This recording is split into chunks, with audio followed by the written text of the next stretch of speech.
questions, comments, or anything before we continue on? You must have some questions. I know you have questions, Maureen. I have too many to ask, just go. Okay. No, go ahead, Maureen. No. Because then it leads us on to ask more I know, questions. there were things when some of these things were being passed around, now I kind of forget, I'd have to go back and look at each one of them, so we'll just pass. Okay. I have a question. Yes? How do you know when your piece is done, right? Like, because I figured you can like keep going back to it and keep wanting to like.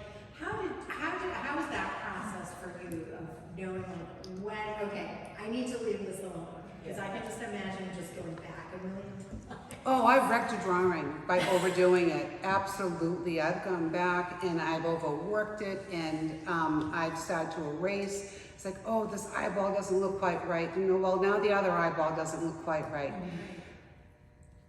Simply the way I look at it is, if you can look at it upside down and it makes sense, you're done. It's a little different for her style of artwork. What do you do? I do abstract. Oh, okay. And she does pour. I would say, and like I've told everybody this many, many times before, it takes two artists to do an artwork. One to do the artwork, the other one to tell them to stop. Yeah. But Well, no, you could stop and you think it's finished and you've got it framed and on the wall, and then a year later you take it down and you... Well, most of after you, Yeah. but Mary, after you do an artwork, you do place it down on the wall for a while, just to make sure. And then you look at it every time you walk by it, but if it seems okay to you, leave it alone. If you start working on it and you're gonna add something, you aren't gonna screw it up, okay? Jerry Cormier was like that. Jerry, if you remember too, Jerry had this picture he was doing, and you know, Jerry did some great work, okay? But he's working on this thing, and so Ricky and I are looking at each other and says, you say what? You should Yeah. talk, Joe. I only take 4 years to do a painting. 4 years to one brush. How about 8 years? No, Danielle, how long have I told you I worked? Just 3 years on that last one you just saw. Yeah. Okay. Wait a minute. We're talking about Jerry here for a minute. Jerry did a lot of great pictures, okay? He's working on this beautiful caboose. Everybody remember the caboose? Yeah. Okay. And Ricky and I got together and says, we gotta tell him not to do anything else to that because he wants to do more to that. And we told him, Jerry, you gotta stop it. Oh, really? Why? And what we did is we had two mats in there. One of them was a gray mat. And I said, give me that gray mat. And I put it on there. I says, look at it. He goes, oh yeah. He loved it. He got awards for it. He got the ribbons and stuff like that for it. Like I said, it's hard for one artist to really see when to stop. But like what Danielle's saying here, turn it upside down. If it works upside down, if it's done properly, you should look at it at any angle because of your rule of thirds, composition, pass it over and take a look. composition and Look everything. at it upside You down. if you remember correctly, Danielle, I didn't tell you to turn the picture upside down. I told you to stand on your head. Was that what it was? Suffocation, Rick. Suffocation. There's an issue. God knows I'm standing on my head now. Okay, upside down. So, It's still and, balanced. yeah, so if it's not right, you want to see that the eye is off or the ears are off or something like that. Another thing to do is look at it from way over there. Way over there, and stand back here, and just, you can't barely pick it out, but you can look at it and see if the composition is working. Also, like, if you look at those pictures now, and I can't see them because you know how blind I am, but I see a bunch of blots on the wall, okay? I can see some there where the composition may work or not or whatever. You can hold it upside down and look at it, whatever way that you want. And you can see it readily, whether to leave it alone or not. But keep stepping further and further back on it. There's many different ways of doing it. Every artist has their own way of doing things. It's only some examples I'm telling you about. Take a photo of it. I do As that. soon as I take a photo of it and I look at the picture, Yeah, it pops out. yeah, Oh, yeah. that's wrong. Yep. I don't know what it is about the Yeah. photo. So it shrinks it down or Yeah. flattens it out or something? Yeah, The final thing that you can do is put a mat on it and put a proper size mat on it, or just some blocks to block it off. You know, because sometimes you have too much at the top, too much at the bottom. When I'm processing photos, Yeah, The crop. I can, but I can mat it right on the computer and Yeah, see how yeah. it looks yeah, when it's matted and framed. yeah. A lot of times what I do is I'll over-process, and as soon as I see that it's too much, I throw that out and I go back and I say, okay, this is the one. This is a bridge too far, and we go back again. yeah. But the bottom is, you have to like it, but don't overdo it, because all of us will, all of us do, okay? I was just like, when Danielle was over my house the other night, that picture I've been working on for 3 years, I said, I have it written down, I gotta do this, I gotta do that, I could do this, and all of a sudden it dawned on me, no I don't. I do something just to finish it, I wanna finish it now, okay, and I got that in me. I would love to get it in the show in November, but still have another See, year to go. I have an advantage, Sarah and I both do, because the February before COVID hit, Sarah and I, my daughter Sarah and I had a show at the library. Oh, yeah. So we have all these pieces already framed and ready to go, more than enough for the show. We could probably do the next 2 years without printing anything new. But you won't. If we wanted to. Yeah, but you won't. No, I won't. You can't. Don't I have you in for the library show too? And you're on the list? I'll assume yes. Yeah, okay. When is it? We don't know yet, I'm working with the library. But you put it in there for 2 months, like Jerry was in 2 months, Mary, who hasn't been? It was, I'll talk to you later. Right, yeah, we'll talk to you later. So We're we'll busy assume right that I'm now. there. Yeah, I'll be Yeah, there all right. because I'm drawing. I'll check it out.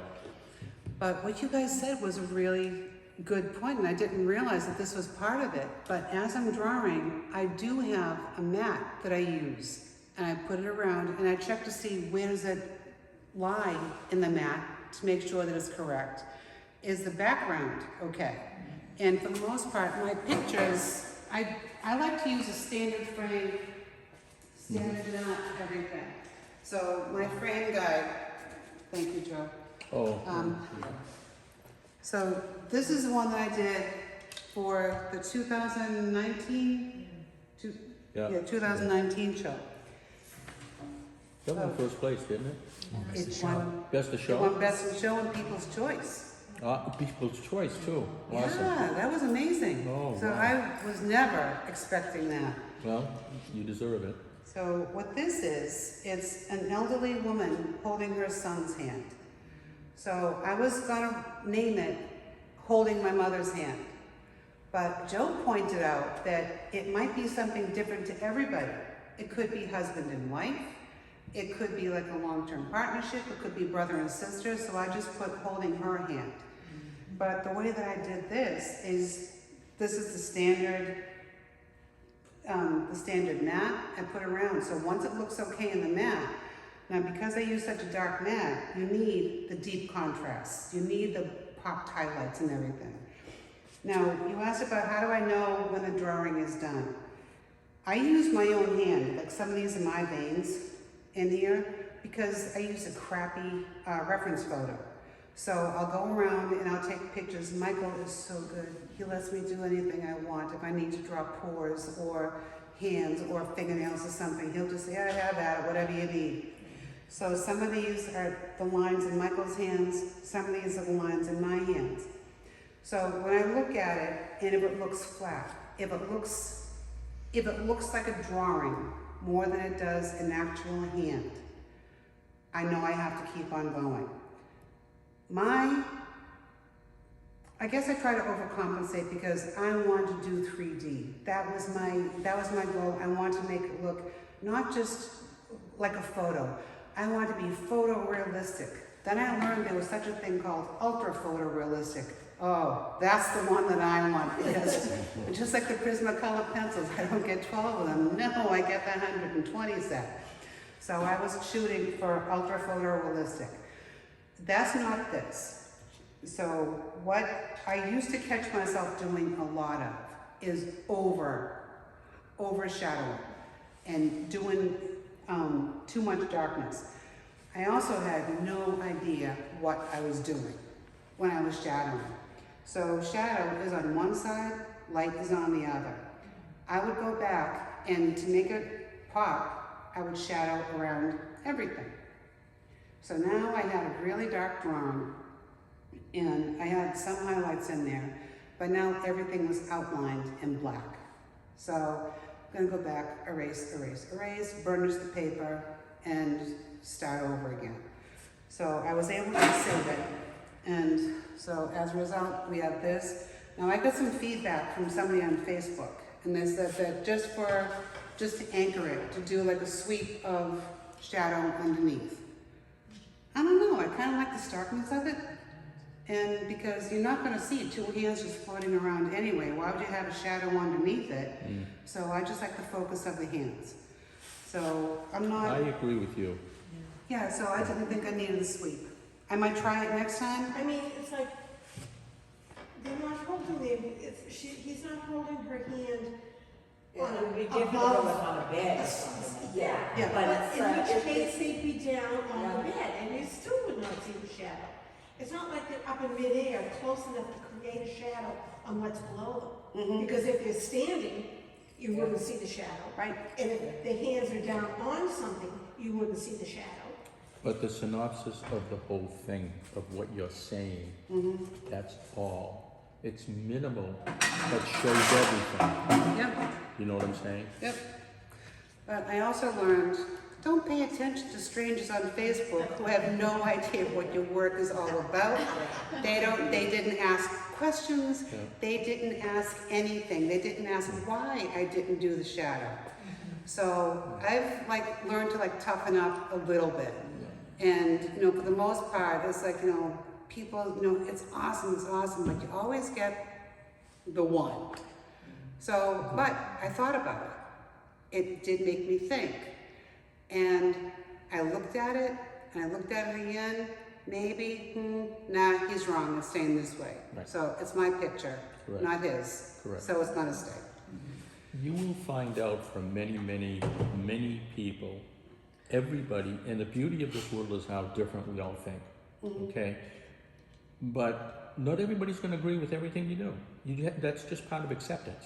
That's something you have to understand. You still do it your way, like you just said.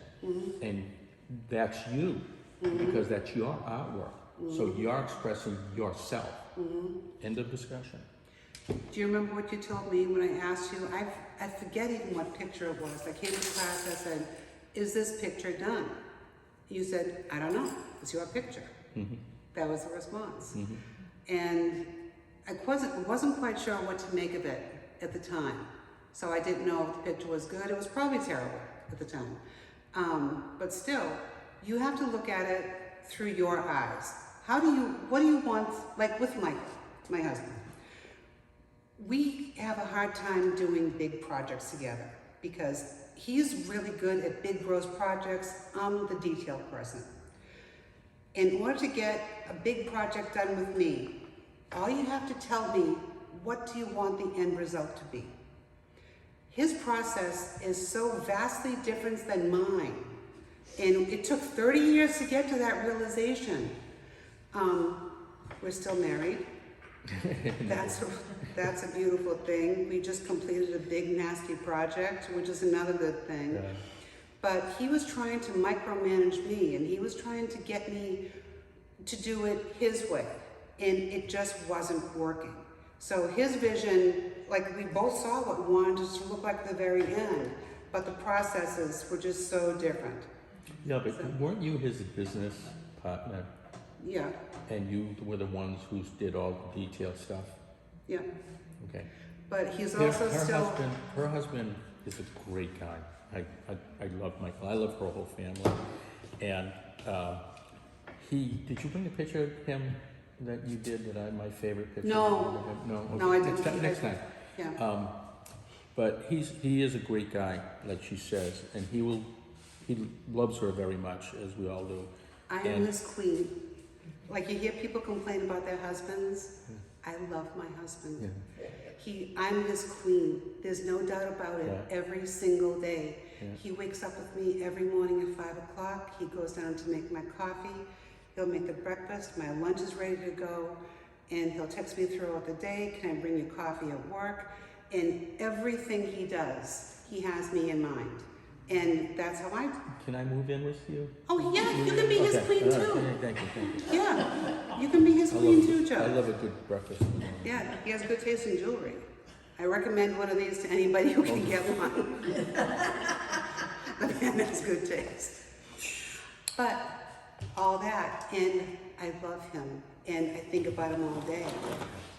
We can't do big projects together because I want to smother him with a pillow at night because in addition to like, you know, being that way, he's bossy, he's overbearing, he has his way or no way of doing it. His way of the highway. And sadly, I'm the same way. So, but I recognize that about myself, but he doesn't. So that's why we do this. So when we do have to do it big projects, it's over there and over there. We meet in the middle and all's right with the world.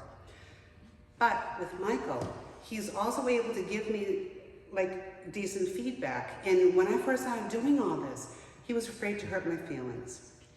Everything I did was wonderful. Oh my God, that's so good, you're so talented.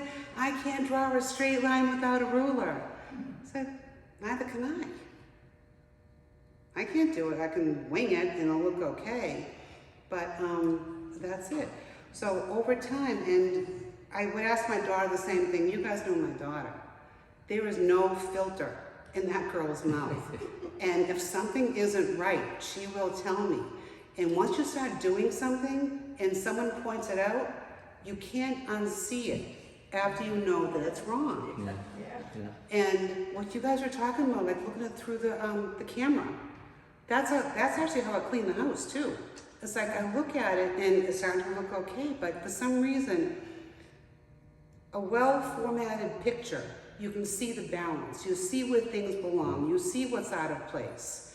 And it's just something different through the camera lens. So hence I have hundreds of reference photos and progression pictures for all of my drawings. So that's another way to take a look and see if the drawing is done. Take a look at it through the camera lens. Because even the human eye, depending on who you're going to ask, they may just try to be polite, they may be overly critical. But whereas your piece, what do you want the end result to be? And do you want a power pack of color?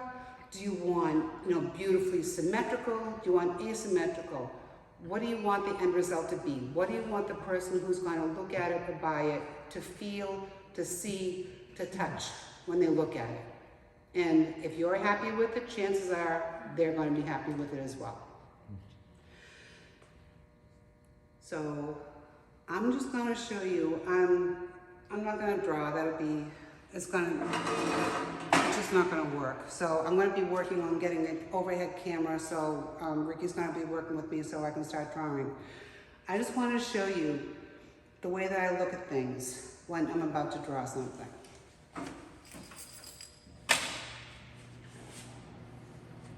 The light. All those high-tech gadgets, you guys. That's an old low-tech. It smells like someone's basement. I got it off of Amazon Marketplace. Literally, it was in an elderly woman's basement for the past 30 years. Yeah. And put your face inside the cavity. It Oh, I've smells been just there. like our basement. Yeah. All right. Oh, you guys. Mechanical charcoal pencils. It is the most beautiful thing that I've ever used in my life. No yucky. There's minimal yucky because it still makes a mess because when you're drawing with charcoal, there's dust, there's everywhere. So I don't know what I was thinking, but in my studio I have white sheer curtains and I have a cream color carpet. Not the best choice for a charcoal artist. So that'll be getting changed before too long.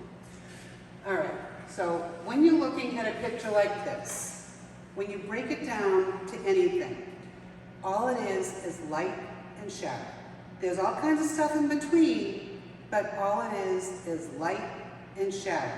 So just keep that in mind. Now, when I teach, I try to like break it down to like the 6 basic shapes. So you've got the square, rectangle, circle, oval, heart, and triangle. If you can break down into those shapes, chances are you're going to be able to get a decent picture. So up here, I see an oval. If you're going to come down, because if you draw this whole thing, if that's what you're looking at, you're going to have a mess. So start off with just sketching very light, like a light B pencil, because B stands for blending.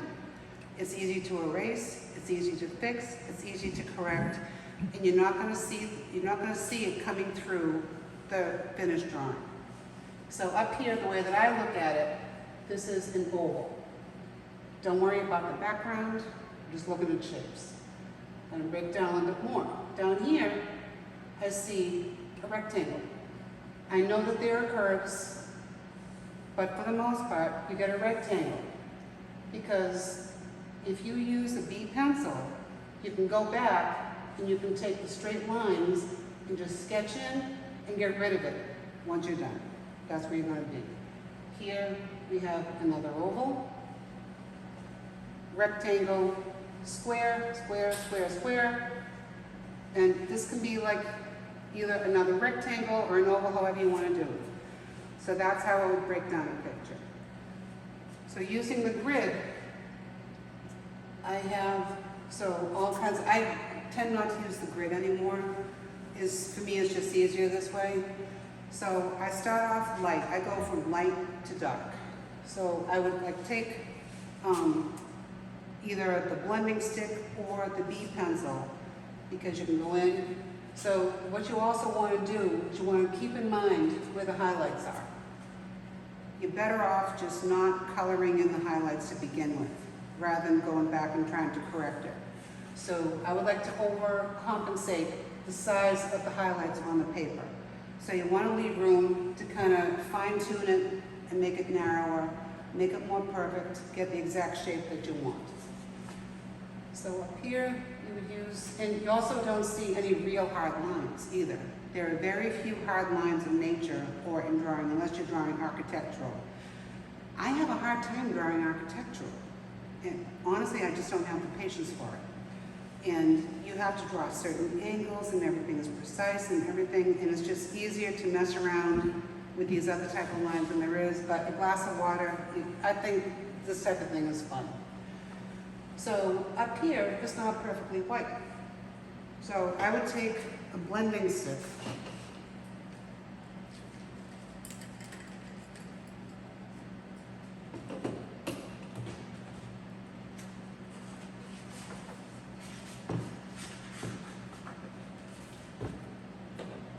For the sake of argument, this is going to be my block.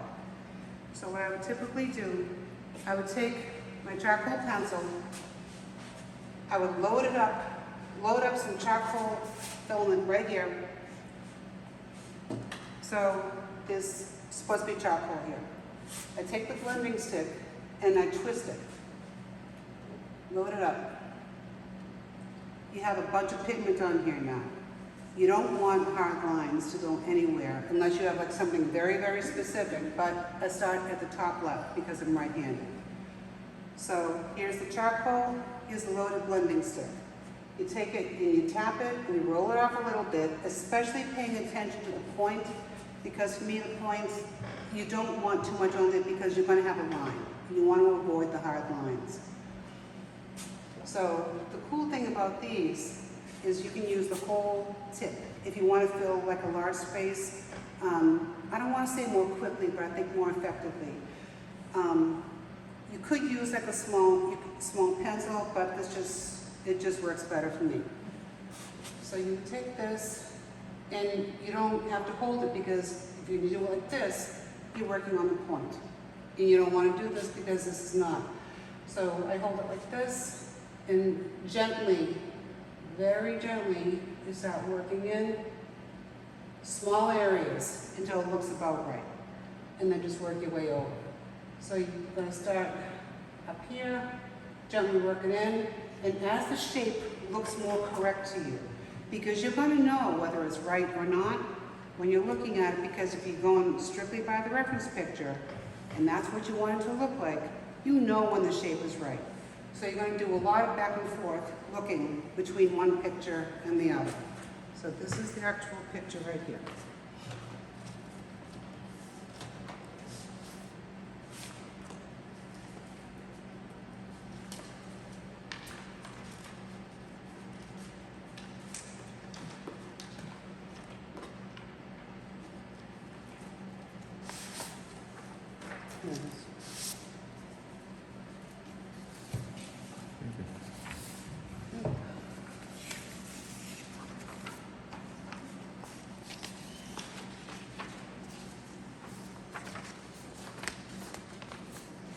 Here you go.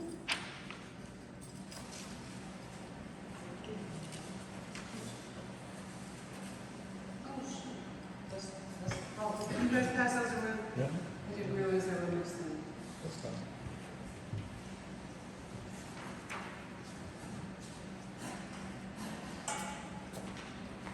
Could I ask you a question?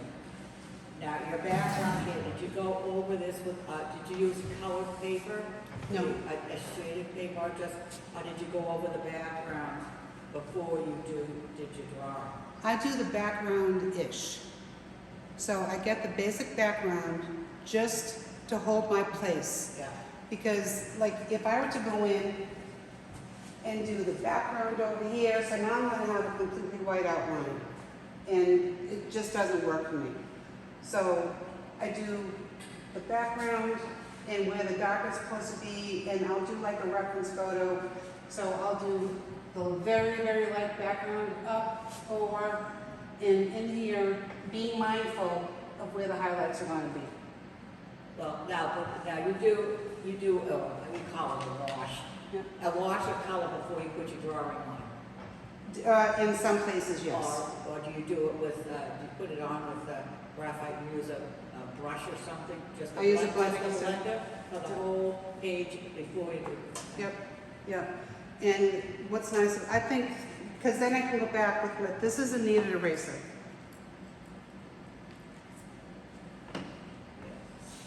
So this is a kneaded eraser, it feels like clay.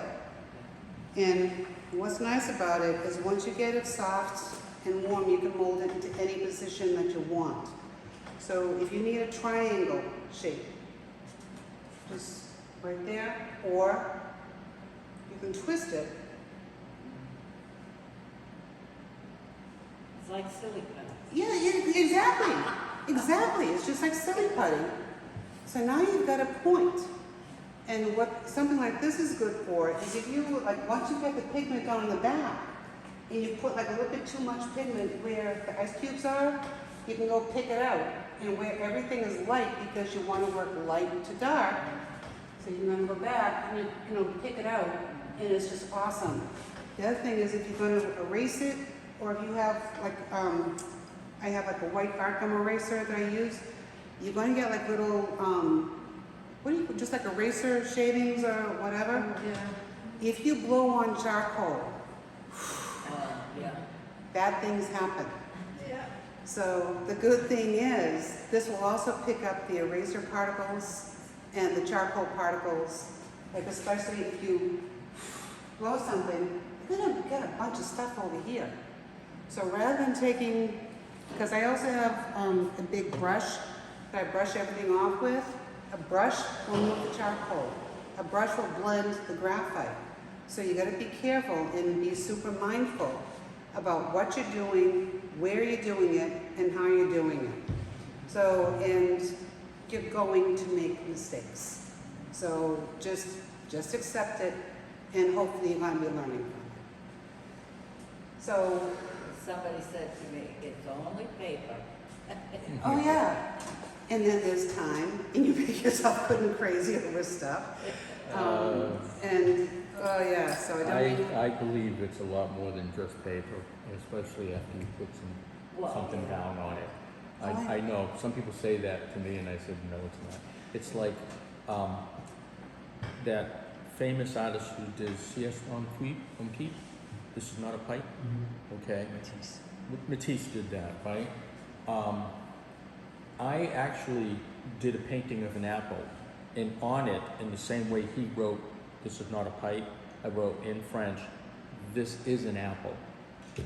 So, because that's my job, to make you believe that's an apple, you know? So, that's what artists do, to make you believe. I graduated. I don't have to write stuff like that anymore. You can tell by the picture that it's an apple now.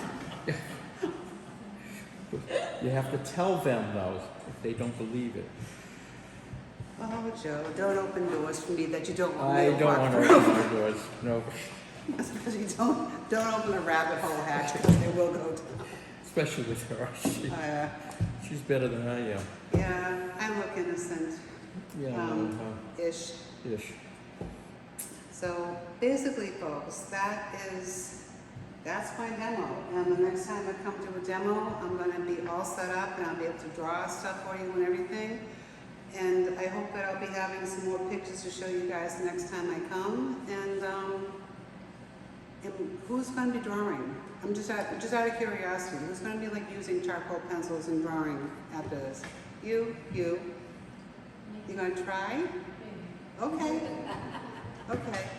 So, if you need my email address or if you want to text me, I'm happy to answer questions and work with you. You And have it's- cards, Danielle. You have cards, don't you? Yeah, they're. You could always give Maureen cards. Yeah, Maureen, excuse me, not Maureen. What's your name again, darling? Danielle. Danielle. Danielle also does classes for adults and children and stuff like that. Yeah, yeah. Do you have children's classes? I'm trying to find venues, but the libraries are still like COVID paranoid right now. So if I can find a venue for a children's class, yes, I will absolutely do a children's class. The biggest difference between teaching kids and adults is if you walk into a classroom and you show them this picture, the first thing they're gonna say is, "Oh man, I could never do that, I could never do that, oh my God, I could never do that." You show this to a 5-year-old, they say, "Give me the pencil, I'll show you how to draw a bulldog." And they're fearless, and they're wonderful, and you actually learn like a lot more about drawing than you possibly think because they're free and they don't have the restrictions, they're afraid of nothing. And if they make a zebra that looks like a box, that is the best zebra that they have ever seen in their lives, and no one could possibly do it better. I was at my friend's house and we were working a project and for her daughter because she wanted a real artist to help her with the project. So we decided to do a unicorn playing ring toss with a narwhal. I thought that was a cool idea. So we used Fruit Loops as the guide for the rings. So I proceeded to tell her, okay, now here's where the eyes of a narwhal is supposed to go. Oh, no, this is where I think it should go. Okay, so we did that, and I tried to show her, so you think with the narwhal, you have like the spiral thing like that. And so I showed her, I said, "This is how you're going to do a spiral." She goes, "That's not how I do the spirals." And she just had the heart of an artist. She didn't have any training. She just knew what she wanted it to look like. And that was the end of that. So, How old? 5. You want to be learned? Talk to a 5-year-old. Oh, yeah, I know. They'll tell you everything and then some. And I work with preschool kids. The best time to talk to these kids is in the potty because there's nobody else around. And if they know that you like to draw as much as they do, that is the best place to have a conversation, is in the potty. So, I do that with Brian, but potty trained? he's potty trained, he is. Good boy! Good boy! All done with pull-ups, all done? So, when you're doing your artwork, If someone tells you to do it one way, say, no, this is how I do it. That's the correct way to do it. Because you know what you want the end result to be, and you know what you want people to take away from it. So, thanks for coming, you guys. The beautiful thing about kids too is that they want to learn.